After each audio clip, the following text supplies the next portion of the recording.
أعوذ بالله من الشيطان اللعين الرجيم. بسم الله الرحمن الرحيم. الحمد لله رب العالمين. الصلاة والسلام والتحية والإكرام على رسوله الكريم محبوب رب المشرقين ورب المغربين جد الحسن والحسين المكي المدني القرشي الهاشمي المطلبي اللقبي التهامي مولانا ومقتدانا وهادينا وناصرنا بالقاسم محمد. اللهم صل على محمد وعلى محمد وعلى آل بيته الطيبين الطاهرين المعصومين ولعنة الله على أعدائهم وغاصب حقوقهم ومنكر فضائلهم ومصائبهم وصحابتهم وشجاعتهم وعطشهم أجمعين. أما بعد فقد قال الله تعالى وتبارك في كتابه المجيد وهو أصدق القائلين وقوله الحق. بسم الله الرحمن الرحيم. ثم أورثنا الكتاب الذين اصطفينا من عبادنا. صلوات محمد عليه. اللهم صل على محمد وعلى محمد. عزیزان گرامی، عشرہ محرم کے آج یہ چوتھی مجلس.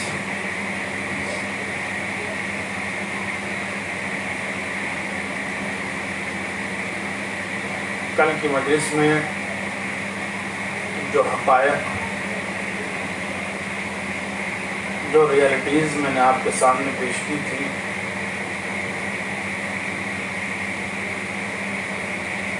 اس سے اس بات کا اندازہ ہوتا ہے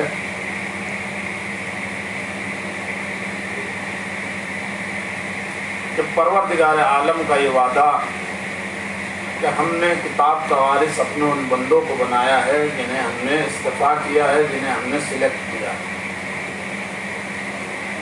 تو یہ اندازہ ہوا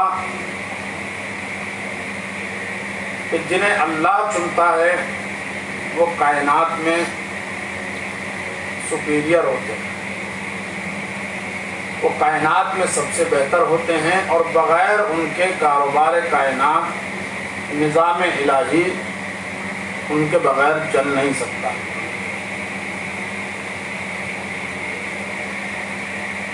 میں نے عرض کیا تھا کہ انشاءاللہ اس آیے کریمہ کے ہر لفظ پر گفتگو کریں گے، کوشش کریں گے. تو گزشتہ کل اور پرسوں کی گفتگو وراثت کے حوالے سے میں نے آپ کے سامنے پیش کی.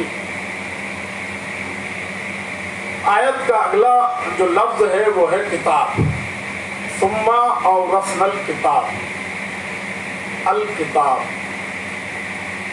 ہم نے کتاب کا وارث بنایا. کس کو بنایا؟ اپنے بندوں میں سے ان کو جن کو ہم نے چنا ہے.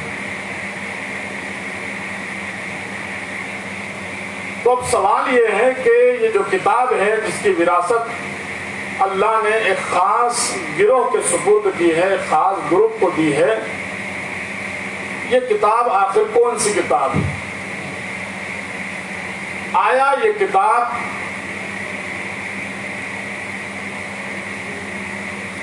وہی قرآن مجید ہے جو ہمارے اور آپ کے گھروں میں ہوتا ہے، یا اس کتاب سے مراد کچھ اور ہے؟ اچھا، بعض لوگ کتاب سے مراد قرآن مجید ہی لیتے ہیں.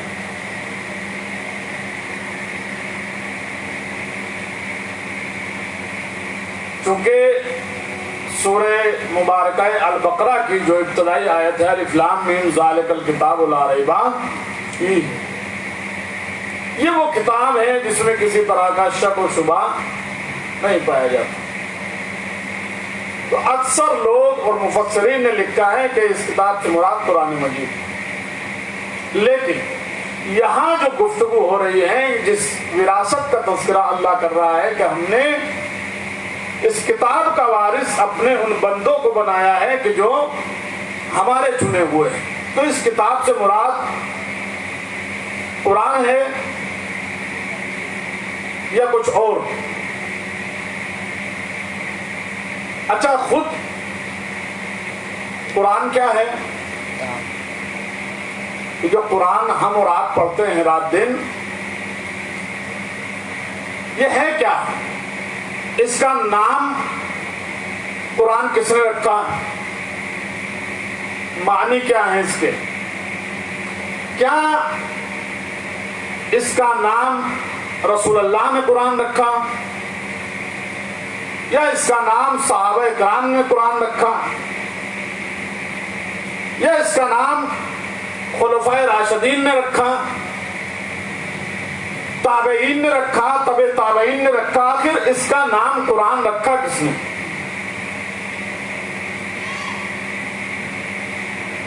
تو دو باتیں ہیں، قرآن نام کس نے رکھا اور قرآن لفظ کے معنی کیا ہے،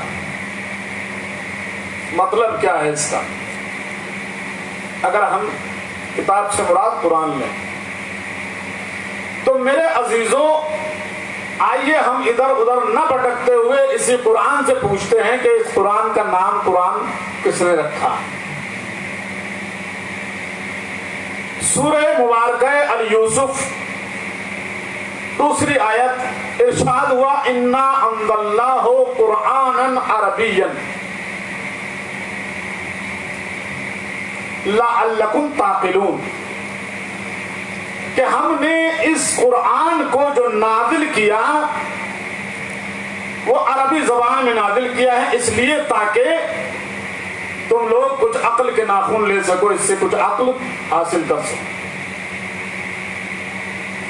تو میرے عزیزوں، آیت بتا رہی ہے کہ یہ قرآن زمین پر آ کر قرآن نہیں کہلایا، کیونکہ اللہ جو بات کر رہا ہے وہ نزول کی بات کر رہا ہے کہ جو ہم نے اس کو نازل ہی قرآن کی صورت میں کیا۔ تو یہاں سے پتا چلا کہ یہ قرآن زمین پر آ کر قرآن نہیں بنا اور زمین پر آ کر قرآن نہیں کہلایا۔ تو پھر کہا جب یہ آیا ہے تو یہ پہلے سے قرآن تھا، یعنی لوہے محفوظ پر بھی یہ قرآن تھا، یہاں کسی نے اس کا نام قرآن نہیں رکھا۔ چلیے صاحب، یہ بات تو طے ہو گئی کہ یہ قرآن زمین پر قرآن نہیں بنا بلکہ آیا ہی قرآن کی شکل میں ہے۔ اب سوال یہ ہوتا ہے کہ اس قرآن کے معنی کیا ہیں؟ لفظ قرآن کے معنی کیا ہیں، میننگ کیا ہے؟ تو جب ہم قرآن بولتے ہیں تو لوگ کہتے ہیں اللہ کی کتاب۔ تو بھئی اگر قرآن اللہ کی کتاب ہے تو توریت کس کی کتاب ہے، انجیل کس کی کتاب ہے اور زبور کس کی کتاب ہے، صحف ابراہیم کس کی کتاب؟ جو صحیفے اللہ نے اپنے نبیوں پر نازل کیے ان 4 کتابوں کے علاوہ وہ کس کی کتاب؟ وہ سب اللہ کی کتاب۔ بات ہو رہی ہے میننگ اور معنی کی۔ تو میرے عزیزوں، توریت کو جناب موسیٰ کے اوپر نازل ہوئی، اور یہ کتاب جو ہے اس کا پیریڈ، اس کا زمانہ ختم ہو گیا، اس کی ویلیڈیٹی ختم۔ کیوں؟ کیونکہ اب اس کی ضرورت نہیں رہی۔ جس نبی کے زمانے میں آئی تھی وہ نبی چلے گئے، اور نبی کے بعد لوگوں نے اس میں تحریف کر دی، رد و بدل کر دیا، اپنی مرضی سے ایڈیشن کیا۔ لیکن توریت کے معنی کیا ہے؟ کہہ رہے توریت کے معنی یہ ہیں کہ جس کے اندر حقائق خداوندی یا احکامات خداوندی پوشیدہ ہوں، ایسی کتاب کہ جو اپنے اندر احکام الہی کو چھپائے رکھتی ہو، اور جب باطل اس سے ٹکراتا ہے تو وہ باطل کو بھی ہائیڈ کر دیتی ہے، منظر سے غائب کر دیتی ہے۔ ٹھیک، زبور کیا ہے صاحب؟ تو زبور کا مطلب ہے پختہ کلام، مضبوط کلام۔ انجیل جو ہے وہ اصل میں عیسائی زبان میں اگر ہم کہیں تو اینجل کہتے ہیں ملک کو، فرشتے کو۔ وہ کتاب جو فرشتوں کے ذریعے سے اللہ نے ایک نبی تک جو احکامات پہنچائے، اس کتاب کا نام انجیل۔ اب آیا نمبر قرآن کا، کہ قرآن کا معنی کیا ہے، میننگ کیا ہے اس کے۔ تو میرے عزیزوں، آئیے قرآن کے میننگ بھی قرآن سے ہی پوچھتے ہیں کہ قرآن کے معنی کیا ہیں۔ اب میں یہاں پر لغت اور ڈکشنری کی بات نہیں کروں گا، کیونکہ ان چیزوں میں اختلاف ہو سکتا ہے۔ ممکن ہے کوئی دوسرا اسکالر کہے کہ نہیں یہ نہیں ہے، اس کے معنی یہ ہیں، تو ہم قرآن سے ہی پوچھتے ہیں۔ ارشاد باری تعالیٰ ہوتا ہے سورہ مبارکہ بنی اسرائیل، آیت کا نشان ہے 78۔ ارشاد ہوا اقیم الصلاۃ لدلوک الشمس الی غسق اللیل وقرآن الفجر وإنا قرآن الفجر کان مشہودا۔ اے میرے حبیب، نماز قائم کرو، کب؟ سورج ڈھلنے کے وقت۔ یہاں سے ایک بات اور میں آپ کو، نوجوان خاص طور سے ان باتوں کو جو اپنے ذہن میں رکھیں۔ ہمارے اوپر یہ بھی اعتراض ہے کہ صاحب یہ 3 وقت نماز پڑھتے ہیں۔ قرآن نے 3 وقت بتائے ہیں تو ہم کہاں سے 5 وقت بتائیں؟ سنیں، یہی آیت ہے کہ جس میں 3 وقتوں کا ذکر کیا اللہ نے۔ اقیم الصلاۃ لدلوک الشمس، جب سورج ڈھلنا شروع ہو، یعنی زوال آفتاب ایک وقت۔ لغسق اللیل، جب رات کی تاریکی شروع ہو جائے، یعنی مغرب کا وقت۔ وقرآن الفجر، اور صبح کے وقت کی نماز۔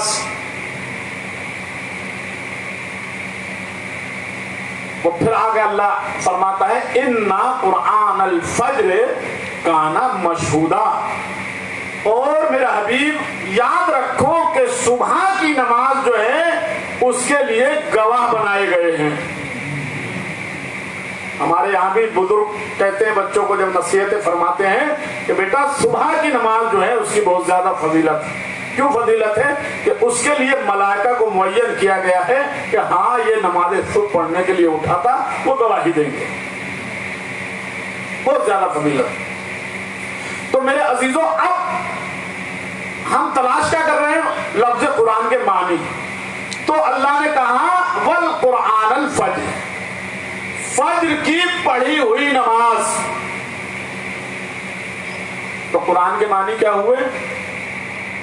پڑھا ہوا، جو پڑھا جا چکا۔ اِنَّا قرآن الفجر، بے شک صبح کی پڑھی ہوئی نماز کے لیے گواہ رکھے گئے۔ تو یہاں سے یہ مسئلہ بھی حل ہو گیا، جیسے ہم نے باقی تینوں کتاب کے معنی تلاش کیے، ویسے ہی قرآن نے ہمیں بتایا کہ قرآن کے معنی کیا ہے؟ پڑھا ہوا۔ اچھا، قرآن جو بنا ہے اس کا،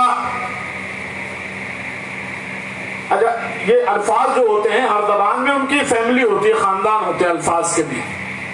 جی مثال کے طور پر ہم عید لے لیں، لفظ عید مثال، یا لفظ شیعہ لے لیں تو شیعہ، تشیع، تشیع، بہت سارے الفاظ۔ تو یہ الفاظ کا خاندان ہوتا ہے کہ اس خاندان سے جو الفاظ نکلے ہیں ان کو فیملی آف ورڈ کہا جاتا ہے، الفاظ کا خاندان۔ تو یہ قرآن کہاں سے نکلا؟ یہ نکلا ہے قرأت سے، اور قرأت کہتے ہیں ریڈنگ کو، پڑھنے کو۔ لفظ نکلا ہے قاری۔ قاری صاحب ہمارے یہاں معاشرے میں بہت سارے مل جاتے ہیں۔ تو قرآن مطلب ہوا پڑھا ہوا، جو پڑھا جا چکا۔ اللہ نے کیا ارشاد فرمایا کہ ہم نے اس کو جو نازل کیا ہے وہ قرآن کی شکل میں ہی نازل کیا ہے، یعنی یہ قرآن نازل بعد میں ہوا، پڑھا پہلے جا چکا۔ بیدار ہیں آپ؟ ایک صلوات پڑھیں محمد و آل محمد پر۔ اللہم صلی علی محمد و آل محمد۔ نازل بعد میں ہوا، پڑھا پہلے جا چکا، چونکہ اس کا نام لوح محفوظ پر بھی قرآن۔ اب میرے عزیزو، سوال یہ ہے کہ آخر اس قرآن کو نازل ہونے سے پہلے اگر کسی نے پڑھا ہے تو وہ پڑھنے والا ہے کون؟ وہ پڑھنے والا کون ہے؟ تو آئیے میں جلدی جلدی بات کو سمیٹوں گا۔ یہ بھی ہم قرآن سے ہی دریافت کرتے ہیں ہاتھوں کو جوڑ کر۔ آخر اے اللہ کی کتاب، اس قرآن کو تجھے نازل ہونے سے پہلے پڑھا کس نے؟ ارشاد ہوا سورہ مبارکہ رحمان۔ الرحمن، میں رحمان ہوں، اپنے رحمان ہونے کی، اپنے رحم کو عام ہونے کا اعلان کر رہا ہے پروردگار کہ میرا رحم عام ہے۔ علم القرآن، میں نے تعلیم دی، علمہ میں نے پڑھایا، میں نے تعلیم دی، کس چیز کی؟ قرآن کی۔ اور اس کے بعد کیا فرماتا ہے؟ خلق الانسان، میں نے انسان کو پیدا کیا۔ میرے عزیزوں، عجیب کشمکش میں پھنس گئے ہیں ہم جب دنیا میں آتے ہیں تو اس عالم میں آتے ہیں کہ خود قرآن فرماتا ہے کہ جب تم دنیا میں آتے ہو تو تمہاری کیفیت یہ ہوتی ہے کہ تم کچھ بھی نہیں جانتے، لا تعلمون شیئا، تم بالکل ایک کوڑا کاغذ ہوتے ہو، تمہیں کچھ بھی نہیں پتا ہوتا۔ جب دنیا میں آ جاتے ہیں اس کے بعد ہم ایک منزل شعور تک پہنچتے پہنچتے اس لائق ہوتے ہیں کہ ہمیں دنیا کے معلم، دنیا کے ماسٹر، دنیا کے ٹیچرز ہمیں تعلیم دینا شروع کرتے ہیں، اور ہم اس تعلیم کو حاصل کرتے کرتے بعض ان میں سے پھسک بھی رہ جاتے ہیں، بعض ان میں سے بالکل پیچھے رہ جاتے ہیں، اور بعض بہت قابل بن جاتے ہیں، اور جب قابل بن جاتے ہیں تو اپنے علم کا اظہار کرتے ہیں۔ میرے عزیزوں، یہ انسان کا بچہ جس دن پیدا ہوتا ہے اس دن اپنے علم کا اظہار نہیں کرتا۔ تو ہمارا معاشرہ، ہمارا سماج اور ہمارا نیچر یہ ہے کہ ہم پیدا پہلے ہوتے ہیں، علم بعد میں حاصل کرتے ہیں۔ پیدا پہلے ہوتے ہیں اور علم بعد میں حاصل کرتے ہیں، اور علم حاصل کرنے کے بعد پھر اس علم کا اظہار کرتے ہیں، اس علم کا پردرشن کرتے ہیں۔ ٹھیک؟ لیکن اللہ نے کیا ارشاد فرمایا؟ الرحمن، میں رحمان ہوں۔ علم القرآن، میں نے قرآن پڑھایا، میں نے قرآن کی تعلیم دی۔ خلق الانسان، اور میں نے پھر انسان کو پیدا کیا۔ میرے عزیزوں، مسئلہ پیچیدہ ہے یا نہیں ہے؟ بھئی ہمارا جو طریقہ ہے وہ یہ کہتا ہے کہ پیدائش پہلے ہو، تعلیم بعد میں ہو، لیکن یہاں مسئلہ یہ ہے کہ تعلیم پہلے اور تخلیق بعد میں، پیدائش بعد میں۔ تو میرے عزیزوں، اللہ نے یہ مسئلہ کیوں رکھا؟ اس لیے رکھا اگر ہم ان آیتوں کی ترتیب بدل دیں اور اپنے اعتبار سے اگر ہم سوچیں کہ یوں ہونا چاہیے تھا کہ الرحمن خلق الانسان علم القرآن، کہ میں رحمان ہوں، میں نے انسان کو پیدا کیا اور پھر اسے قرآن پڑھایا، تو ہمارے اعتبار سے اب بات صحیح ہوتی ہے۔ لیکن اللہ نے اس کے برعکس کہا، اس کے اپوزٹ کہا۔ کیوں کہا؟ یہ سنیے میرے عزیزوں، اگر اللہ یہ کہہ دیتا کہ میں نے پہلے انسان کو بنایا اور اس کے بعد قرآن کی تعلیم دی، تو گلی گلی سے لوگ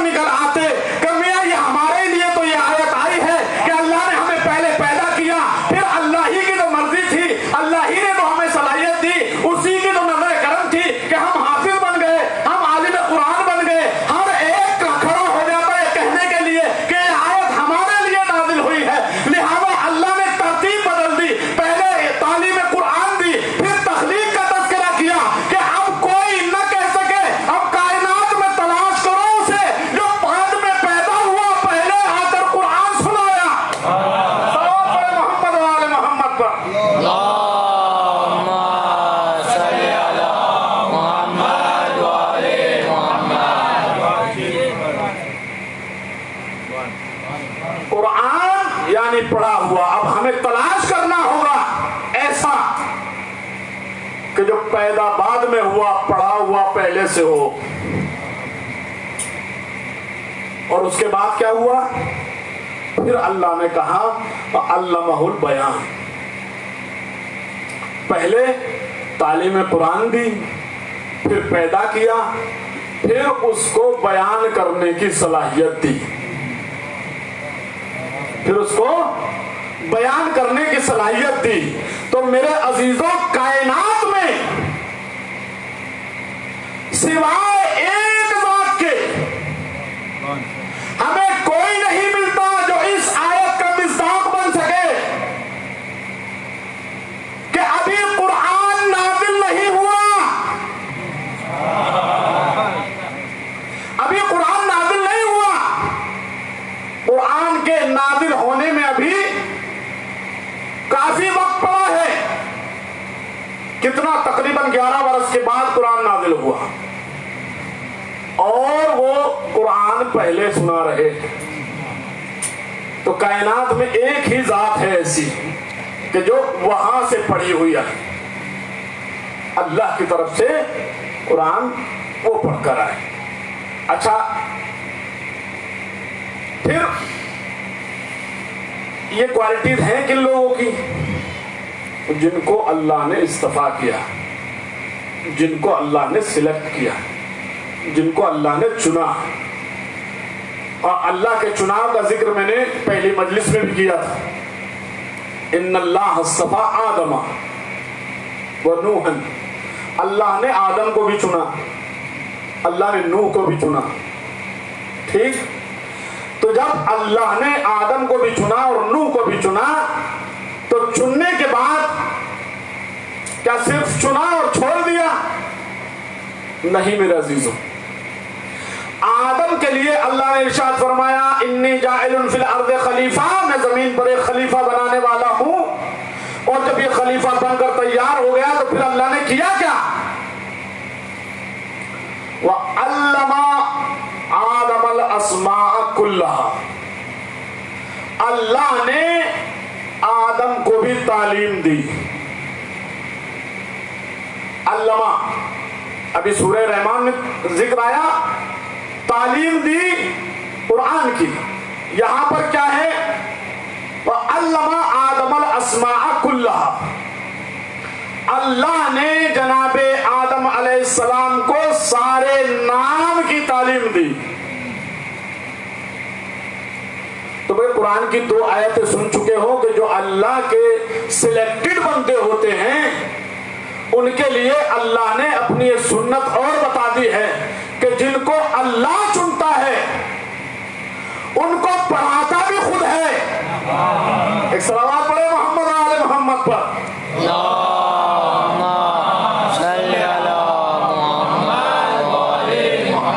ان کو پڑھاتا بھی خود ہے. دنیا والوں کے رحم و کرم پر نہیں چھوڑتا، خود پڑھاتا ہے.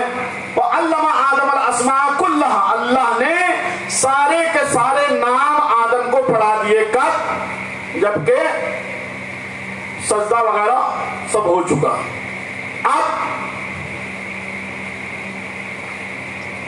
اب ایک سوال یہ بھی کیا جاتا ہے کہ بھئی وہ کون سے نام تھے جو جناب آدم علیہ السلام کو پڑھائے گئے تھے؟